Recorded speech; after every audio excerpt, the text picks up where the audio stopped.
Hey, what's up? This is Ricardo at Parts People, and in this video, we'll outline the steps for completing a part replacement on your Dell PC. Visit our website and use this coupon for a 5% off discount.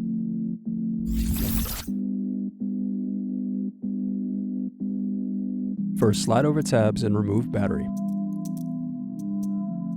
Now unscrew and remove DVD Optical Drive.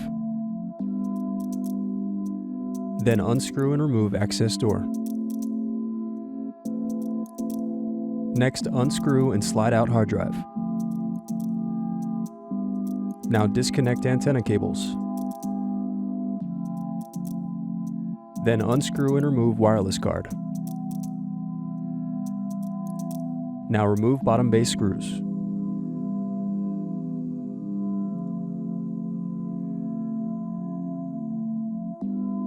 Now press in tabs to separate and turn over keyboard. Then disconnect and remove keyboard. Now unscrew palmrest. Then disconnect cables and remove palmrest.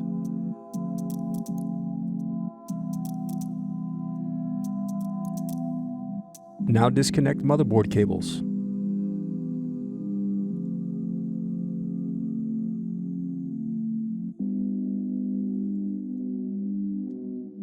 Now unscrew and remove motherboard. Now separate clips and remove memory. Thanks for watching. Don't forget to like and subscribe if you enjoyed this video. And if you need more, check out this playlist to watch other tutorials for your laptop. You can also click here to find parts for your laptop at partspeople.com.